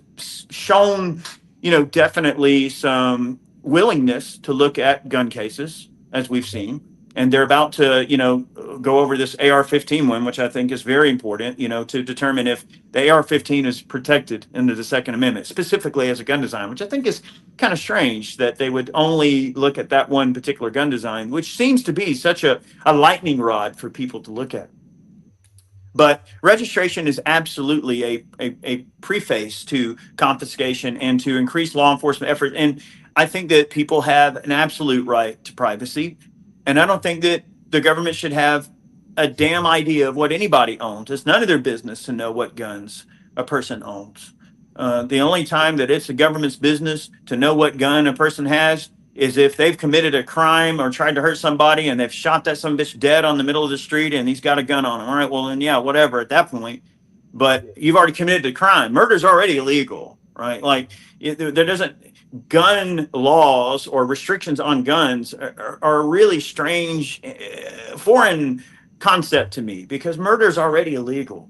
You know what I mean? So we don't need gun laws to further codify anything beyond, all right, murder's already illegal no matter what tool you use, a bomb, a knife, gravity, push someone off there's a million and one ways to kill somebody. Why do guns get treated specifically in that kind of strange way? They get singled out in that way.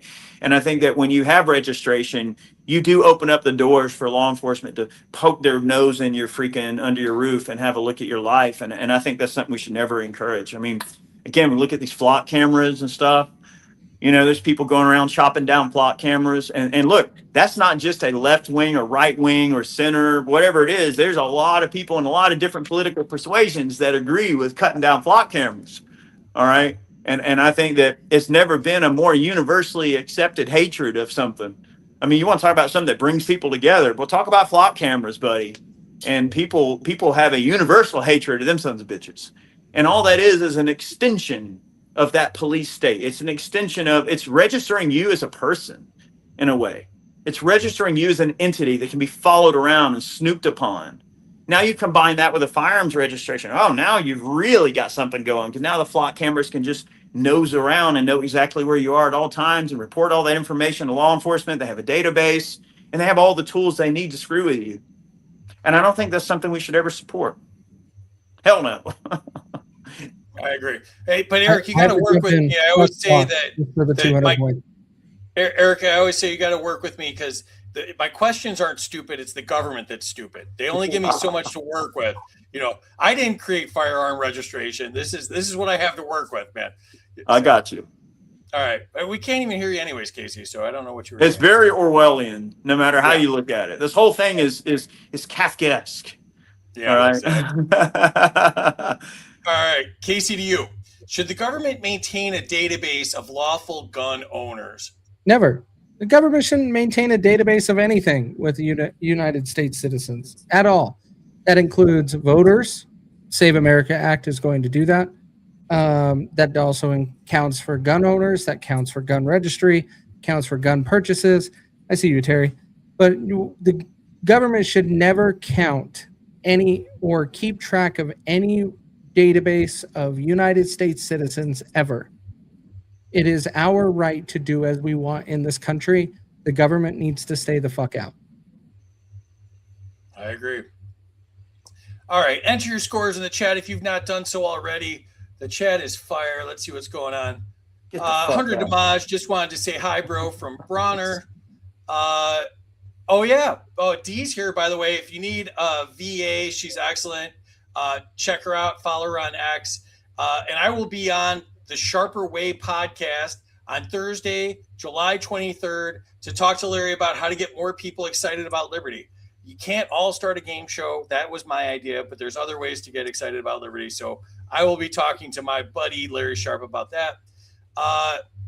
Donate to Dexter's legal fund. That's givesendgo.com/detailer_2A_legal. He needs the dough. Donate there. 200 Damage allowed, should not be in our vocabulary. 100 Damage, he's prettier than Larry and is far more buff. Oh, I mean, Larry's not going to like that one at all. Ooh. 200 Damage for allowed. 200 Damage, free men don't ask permission. Points Damage, I carry wherever I want to protect myself. I am free. Points Damage, just because. Welcome, Andrea. 28 to Eric. We all hate normies. Texas Heat's here. What's up? 100 Damage, carry every day and everywhere. 200 to KC for being in last. $1.58 to Kaecey for being on X live 3 days in a row. He'll be off till February. 100 to Eric. Criminals don't obey gun laws. 100 to Kaecey. The answer is always going to be no when it comes to should the government. 200 to Kaecey for Acorn Cop.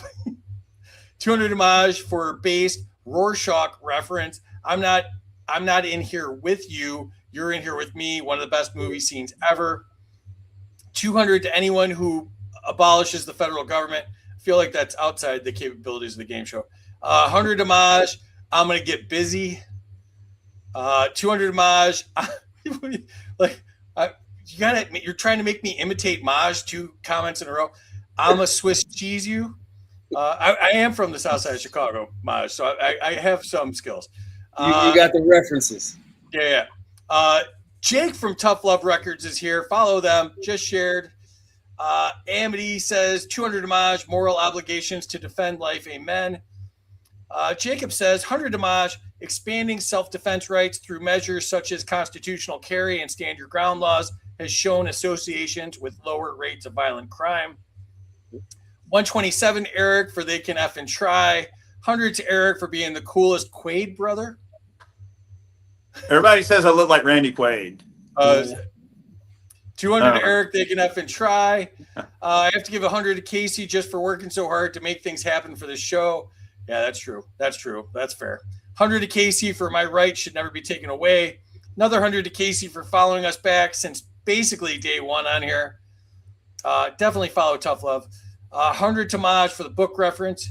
100 to Maj for doing Larry impersonation. I'm not making this up. Okay, at least 200 to each, but Maj is killing it, so an extra 100 to him. 200 to Maj, registration is a prequel to confiscation. 100 to Eric, registry is just a way to know where to confiscate. 100 to Kaecey, cosmetic firearm features should not serve as the determining factor for what law-abiding Americans can own. I refuse to go to legal marijuana depots because F your registry. 100 to Eric, love that. 100 to Eric, damn straight, I have a right to privacy. 200 for the first person to say F flock. Fuck flock. F-flock. There, I'll take it. 200 to Kaecey if you get Emily to say hi to me on camera. She's not in here. 167 to Eric, get the flock out of here. 200 to Kaecey for no registries. 100 to Kaecey, they should never have a database on us. We need better databases for them. I love that. 100 to Kaecey for F that. And 100 to Kaecey, the government should have no databases, period. I think Maj cleaned house here, y'all. I think Maj has got her ass on the sling. 6204. Eric, you're still right Not there. bad, 61. Oh, damn. 18. And Kaecey in third. And all right. So let's do one more. Let's go faster. Let's try to see what we can get through here. Okay. All right. Maj, to you. Oh, this is sponsored by Xano. Appreciate them sponsoring the show. Check out their privacy coins. That's the way of the future. If you want, we were talking about databases and staying out of databases. Privacy coins are the way to go. Maj, the category is financial freedom and gun rights. Should Americans be free to purchase firearms with cryptocurrency? Yes, and you can, especially in states like Florida, where private sales are a thing. Just get a Moon wallet, MUUN, and just do the deal. That's it. Don't look to the government to allow you. Get Bitcoin, put money, cash, or fiat currency, put it on a green dot card or one of those cards that you can just reload cash on. Use that, go to a Bitcoin ATM machine, buy it, put it on your wallet, put it on Moon, and do your transactions peer-to-peer. You can and you should do it that way. Again, especially in states that have private sales. That's what I'm private sale shorty. Like that will be an amazing thing for everybody to do. You have to create parallel economies. If they playing the games over here, cool. We're gonna do our deals over here. And whether that's Bitcoin, whether that's whatever your coin of choice, whatever type of Bitcoin. Obviously, some people may not want to give up their Bitcoin because they may be holding a bit. But yeah, you can and you should, especially in states that have private sales. That's my opinion. Dude, you're speaking my language. Parallel economies. I love it. All right. Eric, to you. Is debanking becoming a political weapon? Oh my gosh. Don't get me started on that subject. Hell yes, it is. Now, you guys might remember, I'm sure, well, that's what this question comes from, is like in Bank of America and some of the other banks, they strongly started pushing back against, gun operations that were banking with them and reporting them to the government and just doing all sorts of random things, making it more difficult for them, not wanting to process payments, not wanting to offer them insurance. I mean, all sorts of reasons that, banks have not wanted to do business, with either the firearms industry or even just FFLs, or in some cases, even gun owners. Like there's been stories where banks will see charges from a gun-related website or something and then want to question you or whatever. And I don't think that's an environment that is very good at all for people to have to deal with when it comes to, their privacy, and there are a lot of things that are being weaponized against people on a regular basis. I mean, banking system, that's almost too simplistic, right? I mean, our entire legal system, as it pertains to you and I, the normies, whatever, regular people within society, our entire political system, our entire court system, our entire legal system is purposely gamed against us, to work against us. And unless you're in the connected circles of people, they get away with all the crimes they want to commit. I mean, I can't think of the more ultimate abuse of power than, the system being weaponized. I mean, look at Dexter Taylor. I mean, that's a perfect example of how our system is so weaponized against average people on a daily basis. I mean, the banking system, yeah, there are ways that you can bank at private institutions. You can, use decentralized currencies. You can use cryptocurrencies. You can deal in cash. There are a lot of ways that you can sort of escape the matrix. But, even beyond that, let's say you do everything you're supposed to do, like Dexter Taylor thought he was doing. Dexter Taylor thought he was just obeying the law, being a law-abiding citizen, doing whatever he wanted to do within his rights, which, of course, what he was doing was within his rights to do. But then what happened? The system comes peeking their ugly little fucking nose under their under his roof and get involved in everything they're doing, and then weaponize the very legal system that's supposed to protect him and should protect him because what he's doing is within his rights, and they weaponize that very system against him. So, to simplify the question, the banking system is absolutely used as a political tool to weaponize, against people, but so is our entire political apparatus. And until we fix that, the very function of government not functioning in the way that it's supposed to, and our legal system not functioning in the way it's supposed to. And we have a lot of crony judges that are involved in a lot of cronyism. And there's a lot of underhanded things that go on in our society and within the halls of our government. And until we fix that problem, I think the banking is the least of our worries. Honestly. Yeah, I agree. And they're printing us completely out of existence. They're printing money like it's just monopoly money and diluting your currency daily. It doesn't matter what amount of money you make. They're just going to print it into oblivion. That's way worse than anything they could do policy-wise, is the things that you don't see. When Congress just prints billions of dollars and gives it away to everybody, what does it matter what the bank's policies are when, you don't need a bank to ruin your life. You just need Congress and a pen. Yeah.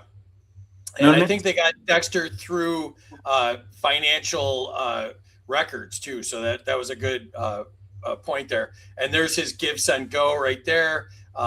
So yeah, great points. All right, Kaecey, to you, could a CBDC be used to restrict lawful firearm purchases? Yeah, and to expand on that a little bit of what Eric was talking about is they categorize. So it started, I'm going to back up a little bit. It started with Canada. Canada, they started debanking because they were revolting against COVID and the vaccines and all the lockdowns, all of that stuff. And then it started migrating into the United States. What did we do in the United States with the financial system? We decided we're going to categorize your purchases to help you with your spending on your bank account. So now all of a sudden, every merchant that sells merchandise has a certain code. And now your banks are going to be able to categorize your bank statements at convenience of you, but also going to be able to tell you tell the government and other entities what purchases you are making. When people are not talking about these things, they are not highlighting the real problems in the financial situation that when you are buying guns. CBDC is the next level of that. You will not be able to buy things that the government doesn't want you to buy if CBDC passes. So I encourage everybody to stick with cash, crypto, Zano, or start bartering in other ways to be able to acquire firearms, ammo, and brass. I agree. All right. Maj, back to you. And where did I go here? All right. This category is brought to you by Zoom Beyond Shrooms. Check out zoomtrip.com, xumtrip.com. Maj, the category is the drug war and violence. Has the drug war caused more gun violence than it's prevented? Yes. Government, by definition, has murdered more humans than any other agency or entity in world history. And that's not just the United States government. So when you're talking about the war on drugs and government involving in the free market enterprise of what adults choose to do and put in their body and ingest, it has increased the violence level. Because if you got a small part of territory and you got to hold on to it, somebody else might try to come and you got to defend it by force. Then the government, when they see you getting some money for a while, they might just pop in and kidnap your president or something like that. And so, no, 1,000% it increases violence. You have countries, and I'm always slow to say things like this because I don't necessarily use other countries to justify what America should do. We have our own unique situation. However, when you look at certain things that fit, like what Portugal did with their so-called drugs, they decriminalized and or legalized all of their so-called hard drugs. And within 2 years, the violent crime rate dropped like 70%. So government involvement is actually, yet again, increasing the problem as it relates to violence. So no, the war on drugs, Americans are adults. A lot of the founders experimented with different types of drugs. Benjamin Franklin was a wild boy. And so they understood these freedoms and the responsibilities that came along with those freedoms. And Benjamin Franklin wasn't hurting for no brain cells. He was a multi-level genius. And so saying this all to say, this is not freedom. And this is not me advocating for people to be unhealthy. I'm not saying that. I'm saying what you choose to do, you should be informed and educated about it and get knowledge on it. And if you choose to do it as an adult, you do it in a responsible manner. And when government says you can't have that, that's when I start to tap out. And it starts to look like I'm advocating for heroin usage. And I'm not saying that, but I am saying that government's involvement never makes it better. Government should have nothing to do with anything that you voluntarily choose to participate in that does not violate somebody else's body or their property. And it's that simple. I agree. All right, last two questions of the night. Next one's to you, Eric. Does drug prohibition create more violent black markets? Oh my gosh, yes. And the people that are the owners and perpetuators of those black markets are the government. They're the people that have the biggest stake in it. I mean, how do you think that there's stuff coming in this country them sons of bitches don't know about? I mean, they're paying. I guarantee you. Look, I hate to put my tinfoil hat on, but damn it, I'm gonna. And I swear, like, I think it's a giant racket. I think the prohibition is to completely remove the competition so that they can game the system for themselves. I think the biggest drug and human trafficker and weapons traffickers on the entire world is our own government. I mean, you want to really call it for what it is. I mean, you don't look at the man on the street slinging some weed on the street corner. It ain't him. It's a far bigger megalodon of an issue than could ever be. It's anti-competition is what these laws really are. I mean, when you look at a lot of laws that our government puts into effect, a lot of times it's just anti-competition. The drug war is, I hate to put my tinfoil hat on yet again, but it's like there's a saying on the border, okay? You can take 30 pieces of silver or you can take 30 pieces of lead. Your choice, right? What do you think they mean by that? It means that any motherfucker can be bought off. Right. And there's a lot of coins changing a lot of damn hands. And there's a lot of things that these sons of bitches are looking the other way on. So to say that the drug prohibitions create a black market, I think that's a very simplistic way of looking at it. It is the market. Drug prohibitions are the scapegoat. They are the anti-competition. They are the reason that it exists. It's because of those prohibitions. It's completely, the system is operating exactly in the way it's intended to. Yeah. Okay. That's the Ron Paul, don't steal, the government hates competition. Right? Yeah. They're a bunch of crooks. Yeah. All right, Kaecey, to you, last question of the night. Would eliminating victimless crimes allow police to focus on violent criminals? Yes, because right now our complete judicial system is focused on nonviolent, victimless crimes. That is what we are doing. We are locking up people because they have weed in their pocket, less than an ounce, They have a ridiculous amount of things that they're being charged for, like speeding or excessive speeding, and there is no victim.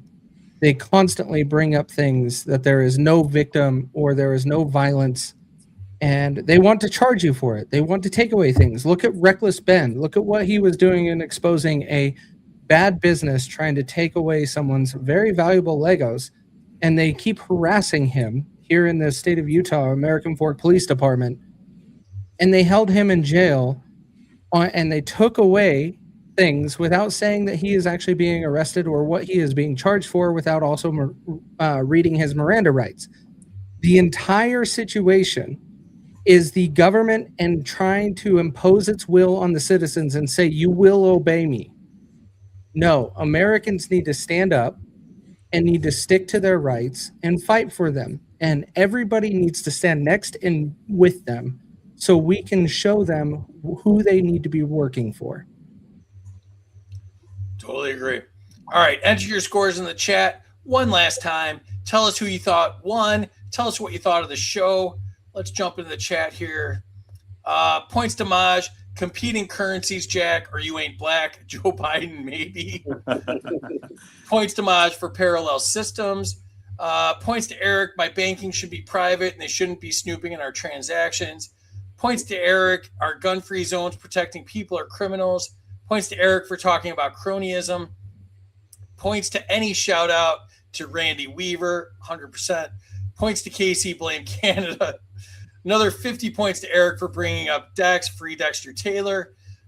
Points to Kaecey for Zano. Oh, there's Emily, who traveled the world with us this year. Thank you, Emily. She's so lovely. Follow her, Mrs. American versus Gov. Points to Maj, government is the murderer. Points to Kaecey, CBDCs are the cornerstone of the beast. Points to Maj, drug laws cause more violence. Points to Maj, Benjamin Franklin would have loved tonight's shroom sponsor. Points to Maj for pivoting and schools on democide. Government is the largest killer. Points to Maj. Points to Eric. The government has their hand in that cookie jar. Points to Eric. CIA and DA have left the chat. Tony Durazio is here. What's up, buddy? Points to Maj because of Pennsylvania. Points to Eric. The government doesn't like drugs because they don't like the competition. Points to Eric for figuring out it's just the cartel versus cartel above the government and intelligence agencies. Points to Kaecey because Ryan Woodcraft's a psychopath. Points to Kaecey, nonviolent crimes is just a revenue source for the government. Points to Kaecey, no victim, no crime. Points to Kaecey, same. Points to Kaecey for reckless Ben. Points to Kaecey, our jails are full with victimless criminals.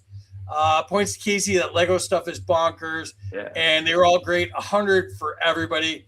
Great way to end the night in the chat. Let's check it out one last time. Kaecey might have took us there, man. I think so. I think he got us, man. Yeah, let's see. Now, Maj went end to end. 71-04. Less than 100 points ahead of Eric. And Kaecey snuck up at the end there. Almost 7,000 points. Kaecey, you came in third. What'd you think, man? Just at home, guys. I'm just at home. I always end up here, but that's okay. And when it comes to it, I'm up against two good guys. They know their shit. They know what they're talking about. They support our Second Amendment. These are great men that want everybody to live freely in this country. So I'm just proud to be here. Awesome. And I slag on Kaecey's show, but it's actually awesome. Check out They Both Suck podcast. It's most Wednesdays, 8 p.m. Eastern at American versus Gov. And check out the Awake Not Woke store. And, dude, I couldn't appreciate you more. All the work you put into this, all the travel. Love you and Emily so much. So thank you so much for everything. Eric, you came up a little short. What did you think, man? Well, second is first in line, I guess, right? All right, look, I want everybody to just keep a little question in the back of the head before we leave tonight. If you can break the law and pay a fee to not suffer any consequences, what's the point of that law? You know, Kaecey, when he was talking about how the police just want to find these victimless crimes and charge money for it. I mean, if you could just pay a fee, is it really illegal? Right. That's right. I don't think so. Facts. I mean, well, if that's the case, then why can't everything that you break the law be handled in that way? I mean, you know, murder a person, what does that cost? I mean, can you just pay a fee to murder somebody? I mean, not to suggest that's an okay thing, but it's almost as dumb.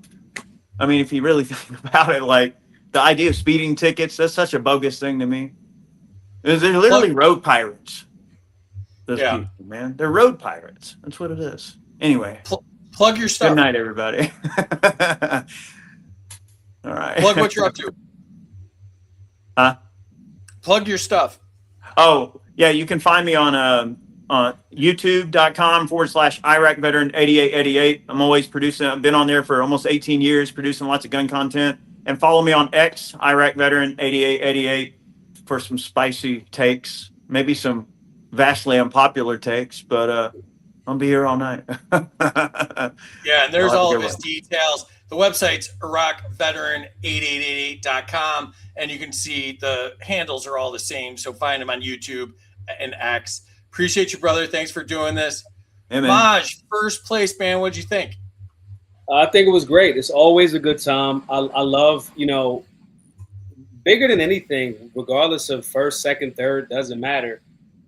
The fact that so many people from tonight's show that are maybe middle of the ground, middle of the road, that are like, hey, I'm not sure about the gun thing, but are open to hearing.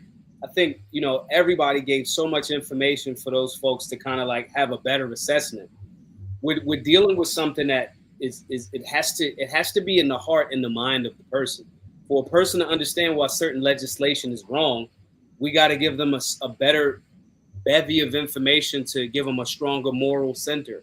And that moral center, I don't mean their faith or their value system. I mean in the sense of whatever their faith is, how does your God view this? Or is God your God, or is government your God? And so I think all of the conversation tonight really, really makes people that maybe not be super pro-gun right now, but also don't want to be victimized and they just want a balanced and nuanced take. I think that, the guys really, really gave them a lot of information in that regard. So I'm always, excited about that, because more and more people get steam. We get more and more Americans crossing the political aisle, cutting down flat cameras, being more free individuals. And that's always an awesome thing. That's awesome. Plug what you're up to.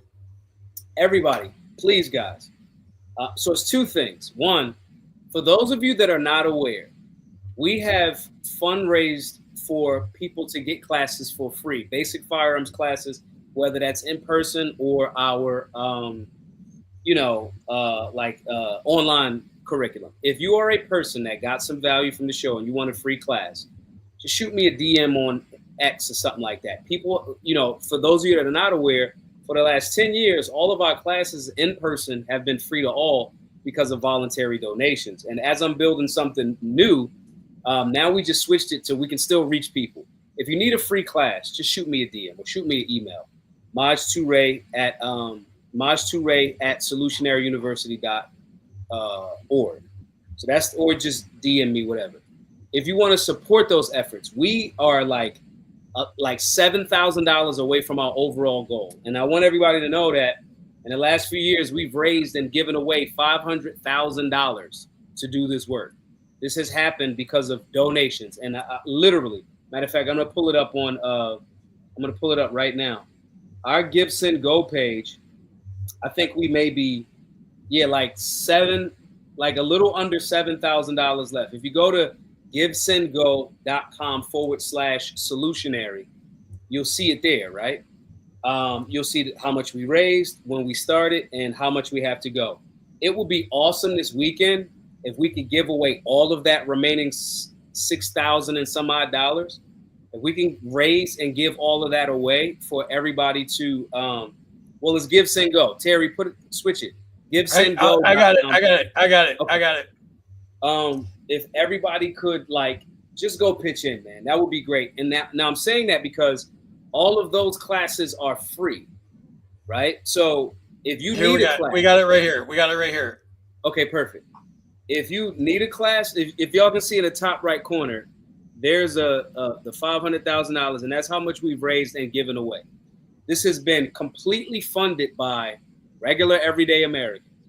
And we're this close. And I don't promote it as much because I'm really, really trying to make sure that the site is awesome, and we're getting more, courses and stuff like that. So 2 things. Anybody that wants to support our work for the free classes, that's where you can go to do that. Anybody that wants a free class, that's like, yo, Maj, I need to take a firearms basics course. We have it for you. Just shoot me a DM. People have already paid it forward for you. Just shoot me a DM or an email, right? But the biggest thing that I would love to do this weekend, it's like 60. I'm horrible at that math off the top of my head. So let's say it's like $6,400. If we could get 164 people to donate $100, I'm going to make sure that we are finding all of those people to try to be like, hey, we got a donation. You guys can get a class. You guys can get a class. That will be awesome for the weekend's goal. And so those are the 2 areas that you can help. Now, if you're somebody that's like, Maj, I don't donate, and Maj, I don't need a firearms class. If that's your argument, right? You're just like, how else can I support? Just go to solutionaryuniversity.org and just get a class. We have a system, a preparedness system that has Stop the Bleed, civics, firearms basics, know your rights, understanding imminent threat, all of these in one routine. That's like our mid-ticket item. And these are videos that you have forever. It's a one-time price for all of those things. Usually Stop the Bleed classes are like $80 to $100. But for all 5 or 6 of these courses in this system, it's $150. And you have them forever. It's not a subscription service. So if you want to get that information, if you want to kind of like pay it forward, you can do it that way. If you want to pay it forward for others, you can go to givesendgo.com/solutionary. But more so than anything, guys, whichever way you decide to support, please know that we 1,000% totally can appreciate every single penny. And for 10 years, we have been doing this work all completely based on you guys, and it's been free to all. We know that the economy's tight. We know that the government is massively printing up money and stealing your labor. That's what's happening. To Eric's point earlier, they are stealing your savings. The inflation goes up, your money has less spending power.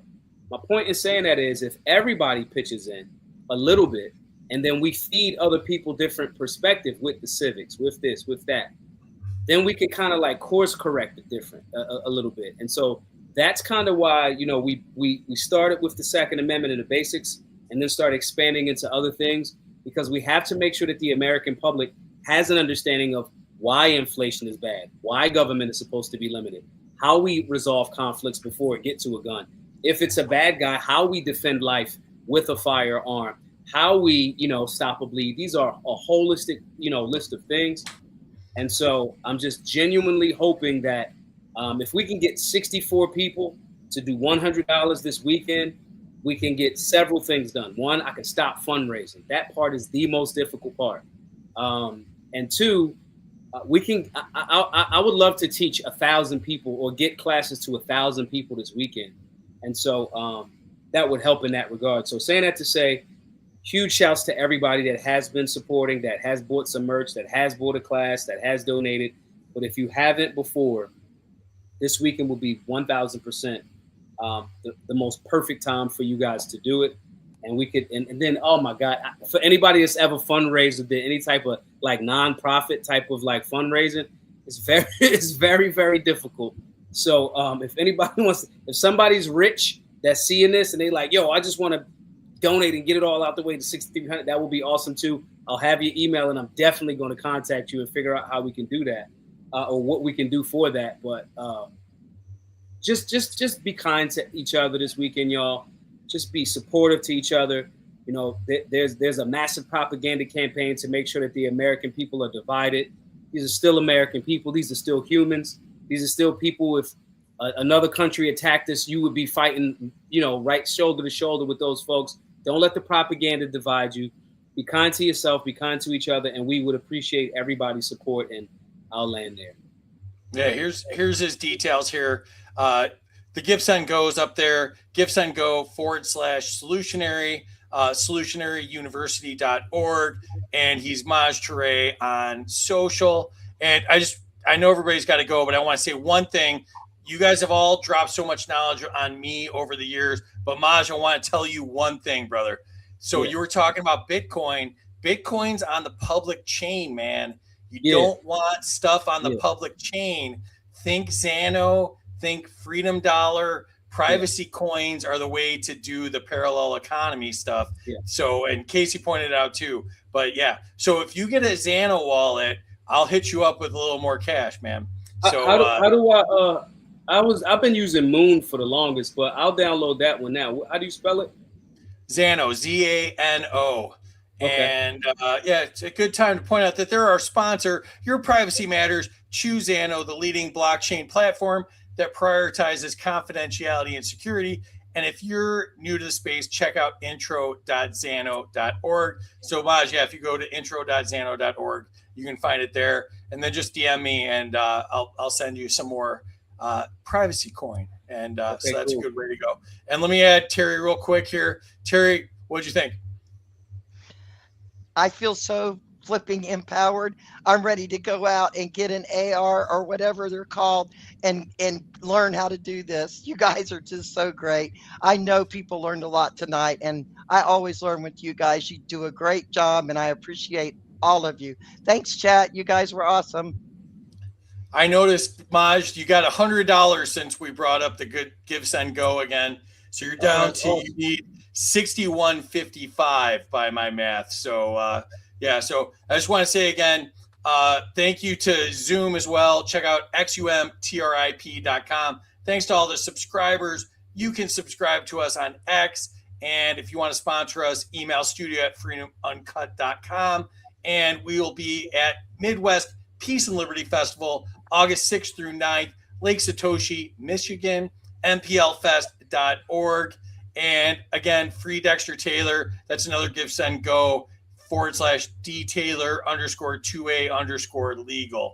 So thank you so much to you guys. You guys drop so much knowledge. You have such a wide range of information on this topic. It's not just like shall not be infringed. It's like a lot of depth and a lot of strategy. Appreciate you guys so much. Thank you to the chat. You guys made this so much fun. We'll be back next Friday again. We have the LNC on, Evan McMahon, Amanda Griffiths, and Keith Thompson. So that'll be a lot of fun. See y'all then, 8 p.m. Friday.